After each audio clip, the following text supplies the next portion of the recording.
Hola a todo el mundo, sean bienvenidos a un nuevo programa aquí por Canal Proyecto Chile. En este caso voy a continuar con el ciclo de educación cívica para explicar una de las frases que siempre menciono cada vez que comento algo sobre la Cámara de Diputados o de nuestro Senado en votaciones que son cerradas. Pero antes, como siempre, les menciono quiénes son los asociados a Canal Proyecto Chile. Iracundo TV, un disidente y quien les habla, que posee dos canales, Comisionando Asuntos y Asuntos Comisionados, donde pongo videos relativos al Congreso Nacional de asuntos que son de mi interés. Y todos aquí confluimos en Canal Proyecto Chile. El tema que quiero comentarles es algo sumamente fácil de recordar. ¿Por qué en las votaciones tanto de la Cámara de Diputados como de nuestro Senado empate significa rechazo? Y esto lo podemos primero observar en la Cámara de Diputados, concentrándonos en diversos temas de las votaciones de sala y que implican ausencias, entre otros. En el reglamento, que voy a dejar en la descripción de este video, en su artículo 3 nos mencionan algo que es muy sencillo. Cuando un diputado tenga que emitir su voto de viva voz, mencionan aquí, en los tiempos que corren es de manera electrónica, claro está, todos ellos podrán usar uno de los siguientes términos: sí o a favor, no o en contra, me abstengo y estoy inhabilitado. Bien, entonces, ¿qué significa cada uno de estos conceptos? Bueno, los tres primeros se explican por sí mismos, aparentemente, salvo la abstención, que les puedo decir que no es lo mismo en la Cámara de Diputados que en nuestro Senado. Pero ¿qué significa el estar inhabilitado? Según la Ley Orgánica del Congreso Nacional,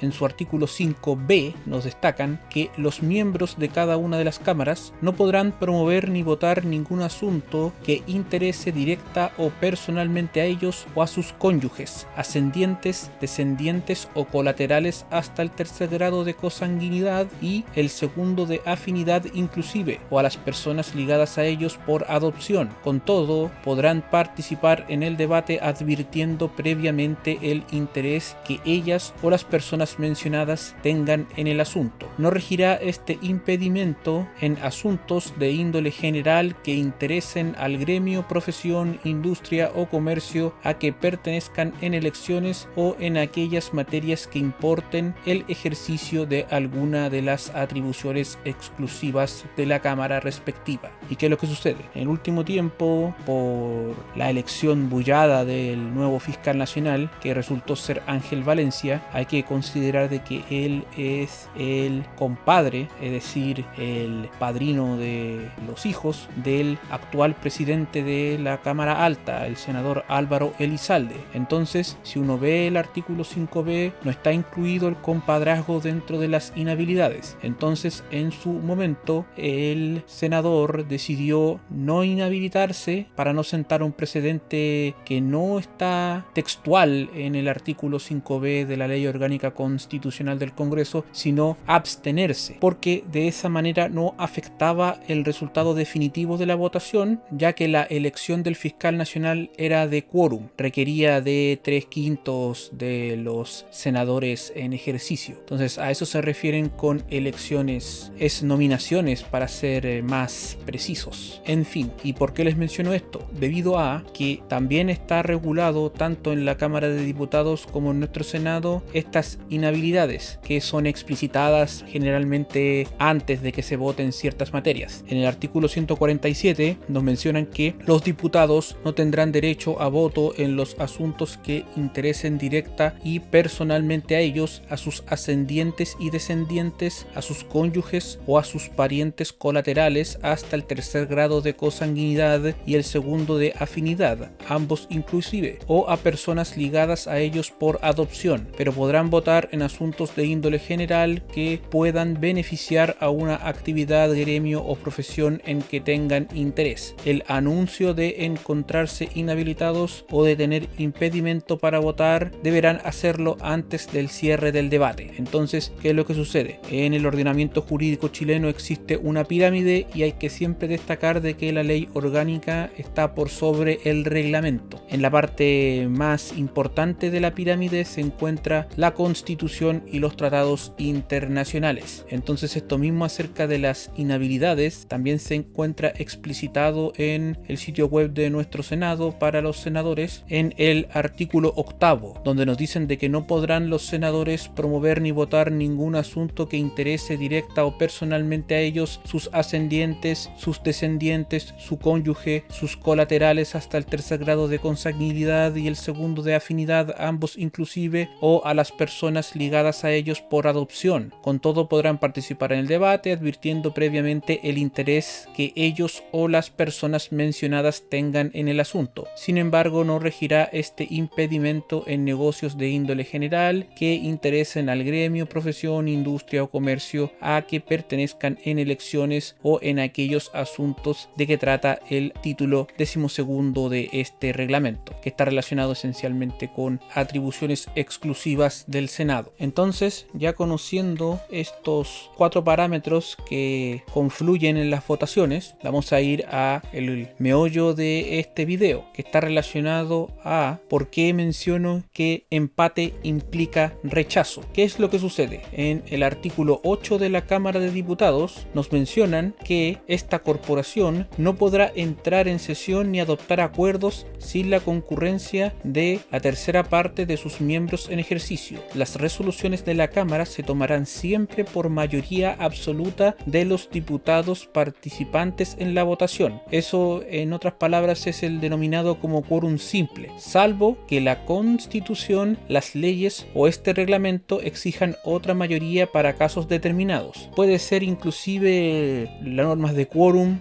de aprobación para modificar la Constitución, que son en la actualidad 4/7 de los parlamentarios en ejercicio. Puede ser la mitad más 1 de los parlamentarios en ejercicio. De hecho, esa definición también aparece en el reglamento de qué significa un parlamentario en ejercicio, por si ustedes quieren ahondar más en ello. Pero el punto está en siempre por la mayoría absoluta de los diputados participantes en la votación. Estamos hablando específicamente de la Cámara de Diputados. Lo siguen diciéndonos que cuando este reglamento exija para determinado asunto el acuerdo de la Cámara, se entenderá que lo hay si la proposición cuenta con la mayoría absoluta de los diputados que tomen parte en la votación o con el asentimiento de la sala habiendo el quórum necesario. Si al proclamar la votación resultare empate, se dará la proposición por desechada. Entonces, ¿qué es lo que sucede? Dado lo que les mencioné en el artículo 3, cuando existen abstenciones es lo mismo que votos en contra en la Cámara de Diputados, y cuando existen estas inhabilidades, estar inhabilitado es lo mismo que no participar en la votación. No baja el quórum, lo único que bajan los quórums son los permisos constitucionales, cosa que también les comenté en otro video.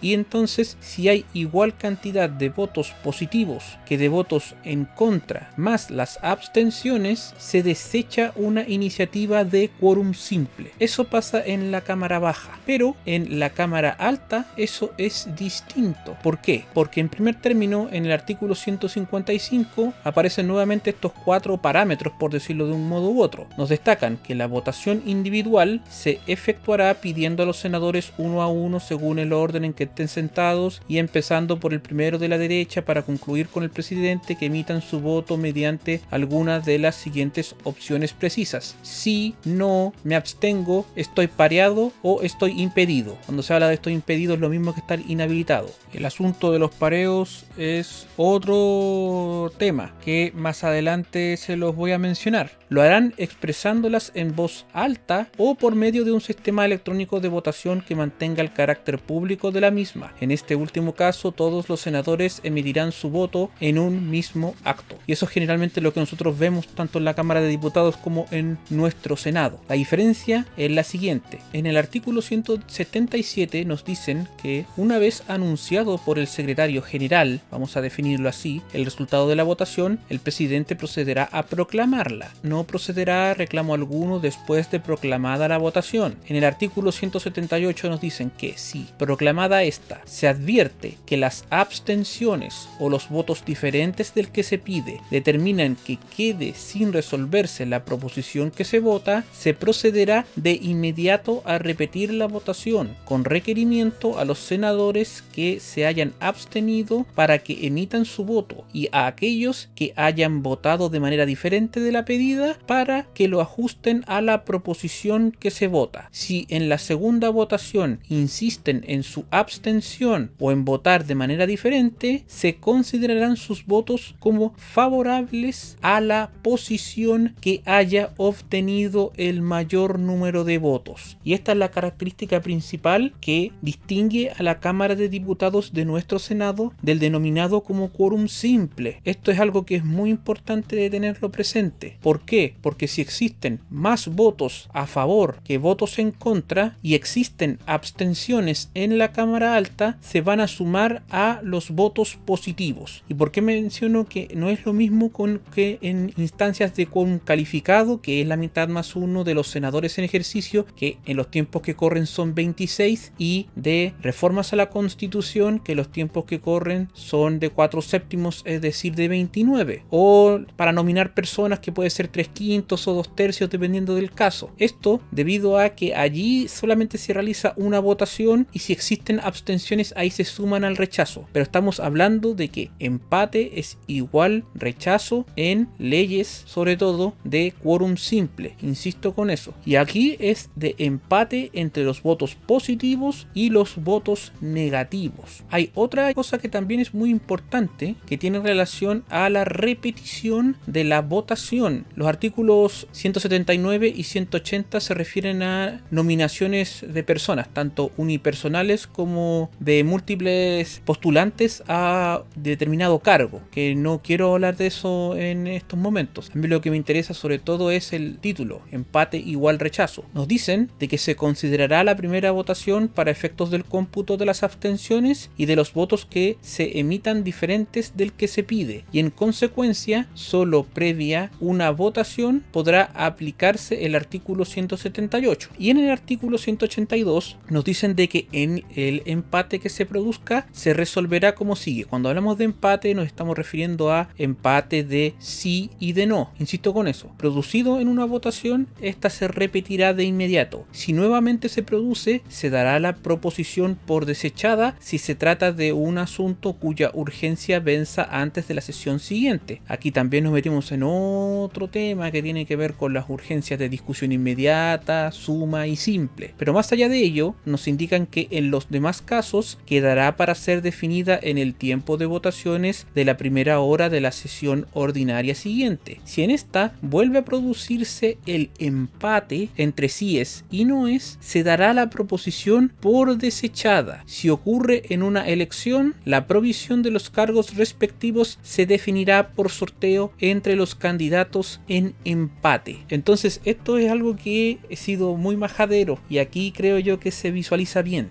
En el actual Senado son 50 miembros. Pudiésemos decir de que son 21 del oficialismo, 2 que son de demócratas que no se definen ni como de oposición ni como del oficialismo, pero tienden más a estar a favor del gobierno, 2 senadores independientes que son Karim Bianchi y Fabiola Campillay, un representante del Partido Republicano, Rojo Edwards, y 24 representantes de Chile Vamos. Entonces, ¿qué es lo que sucede? Si Chile Vamos y el representante del Partido Republicano en cualquier tipo de votación todos se encuentran alineados, cualquier proposición propuesta por el Ejecutivo que deba ser aprobada, que requiera simplemente la mitad más uno de los presentes, en los tiempos que corren depende de ellos. Entonces por eso en una oportunidad yo les comenté mi malestar sobre el tema del INDH, y ese es el siguiente tema que les voy a comentar a continuación. Cuando los parlamentarios parlamentarios no votan, ni siquiera se inhabilitan, sino que lisa y llanamente no votan bajando el quórum simple. Imaginémonos el siguiente caso: existen 25 votos a favor, alineándose demócratas, los independientes, los partidarios del gobierno, en algún tema en específico, como hablé yo del caso del presupuesto del INDH. El presupuesto del INDH dependía del conglomerado Chile Vamos más Rojo Edwards, debido a que si existía el empate, sin importar lo que opinara el resto, la proposición se desecha por parte de la Cámara Alta y no se le hace caso al gobierno. Y esto pudiésemos definirlo también en otro tipo de normas. En normas de quórum calificado, es decir, mitad más uno de los parlamentarios en ejercicio, se requiere de un voto de Chile Vamos para que esas normas sean aprobadas, como por ejemplo la denominada como seguridad social. En otras palabras, la reforma del sistema previsional depende de Chile Vamos. La tributaria también, porque también es de quórum calificado, es decir, mitad más uno de los senadores en ejercicio, 26. Eso es lo que quiero que se comprenda, y por eso que quienes estén atentos a las votaciones deben tener presente eso, de que si en el Senado se aprueba algo es por obra y gracia en los tiempos que corren de Chile Vamos más Rojo Edwards, todos los proyectos que pasen por ahí. Y el último tema que quiero comentarles tiene relación a la mala práctica. Es cierto que existen solamente 4 términos: sí, no, me abstengo y estoy inhabilitado. ¿Y qué es lo que sucede cuando un parlamentario no ejerce su labor más básica por la cual fue electo, que es no votar? Y no estoy hablando de alguien que esté enfermo o alguien que tiene permiso constitucional por representar a la cámara respectiva, lo cual también pudiese ser una mala práctica, altera los equilibrios que pusimos cada uno de nosotros en las urnas. Esto es más allá del color político que sea el diputado o el senador, y a ello me voy a referir en primer término por la Cámara de Diputados, que tiene sanciones, aunque sean muy laxas, para quienes no voten. ¿Qué es lo que sucede? En el artículo 161 nos mencionan que ningún diputado presente en la sala, a menos que se encuentre pareado o inhabilitado. El tema de los pareos es algo que es un pacto entre colegas, donde quienes tengan posiciones distintas se anulan porque algunos de ellos tienen alguna dificultad para personarse en la sala de alguna de las corporaciones, vamos a decirle así.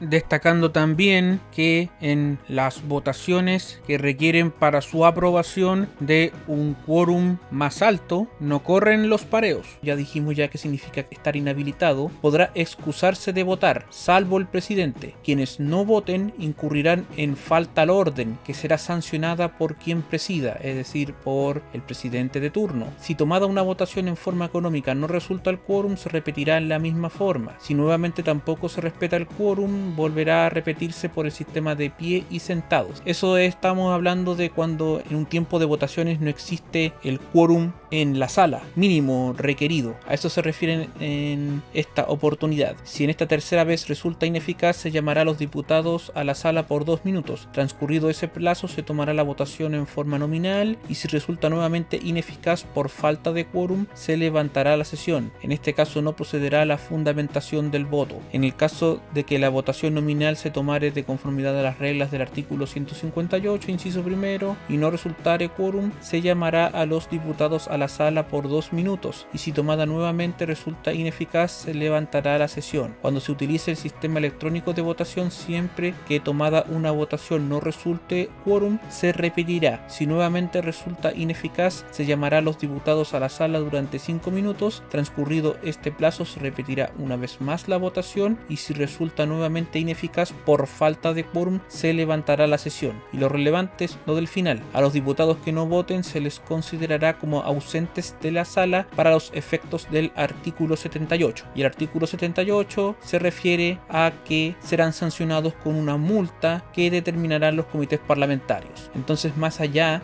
de que esto sea una autorregulación y que en muchísimas oportunidades nosotros no lo sepamos, que es lo que determinan como multa los comités parlamentarios, que son básicamente ellos mismos, existe una sanción para quienes no voten. Pero en el caso de nuestro Senado no existe. ¿Y cómo lo podemos saber? De manera sencilla. En el link que les voy a dejar abajo, donde aparece el reglamento, busquen la palabra multa. y solamente les va a aparecer en 2 oportunidades, siendo en el artículo 139, donde nos mencionan de que se dejará testimonio en el acta de las medidas establecidas en los 3 últimos números del artículo anterior, es decir, del 138, y además las que corresponden a los números que se indican. Llevarán consigo como penas anexas diversas multas: 1% de la dieta parlamentaria, la número 2, la número 3, 5% de la dieta parlamentaria, la 4 y la 5, 10% de la dieta parlamentaria, y en ningún caso estas multas podrán exceder durante el mes del 50% del monto de la dieta y se descontarán directamente por la tesorería. Y para mayor ahondamiento, el artículo anterior, que es el 138, se refieren a la gravedad de la falta de orden, y esto está concatenado con el artículo 137, donde nos mencionan cuáles son las faltas al orden. Y a diferencia de la Cámara de Diputados, si ustedes pueden apreciar acá, no existe como falta al orden el no votar en una sesión de sala. Nos mencionan que son faltas al orden: dirigir la palabra directamente a los senadores, usar de la palabra sin haberla otorgado el presidente, salirse de la cuestión sometida a examen, interrumpir al orador o hacer ruido para perturbarlo en su discurso, dirigir la palabra a las tribunas o galerías, faltar el respeto debido a la sala por medio de las acciones o palabras descomedidas dirigidas contra alguna de las personas indicadas en el artículo 109, o haciendo imputaciones a cualquiera persona de proceder o de tener intenciones o sentimientos opuestos a sus deberes, pero no se reputará tal la inculpación de desacierto, negligencia o incapacidad, ni la crítica de actos oficiales como opuestos a las leyes o al bien público. Como ustedes pueden apreciar, no está presente lo de no votar, como les indiqué anteriormente. Y en el artículo 138 nos hablan de la gravedad de las faltas, donde el presidente en ese momento, digámoslo así, podrá aplicarle al orador sucesivamente las medidas disciplinarias que son llamado al orden, amonestarlo, censurarlo, dar por terminado su derecho para continuar en el uso de la palabra y suspenderlo de su derecho para participar en los debates hasta por 3 sesiones consecutivas. El presidente deberá aplicar estas medidas en el orden indicado y solo podrá hacer uso de la última previo acuerdo de la sala, que se tomará inmediatamente y sin discusión. Entonces, como les menciono, estos son temas que de verdad molestan a quien conoce esto y lo puede digerir, porque ¿dónde están las ausencias? ¿Dónde está el tema de no votar como amonestación a quienes pertenecen a esta corporación que es la Cámara Alta? Como vimos anteriormente, en la Cámara de Diputados existen multas también por la inasistencia a la sala, y en otro video les hablé sobre que pretenden también aumentar las multas en las inasistencias a comisiones, que esa también es otra caja negra. Pero bueno, espero que se haya entendido el conjunto de este video, donde podemos resumirlo lisa y llanamente en que empate significa rechazo, y ojalá que se haya podido apreciar de que empate no es lo mismo en la Cámara de Diputados que en nuestro Senado. Entonces, espero que quien haya llegado hasta aquí se encuentre sumamente bien. Visiten todos los canales asociados a Canal Proyecto Chile. Muchas gracias y hasta luego.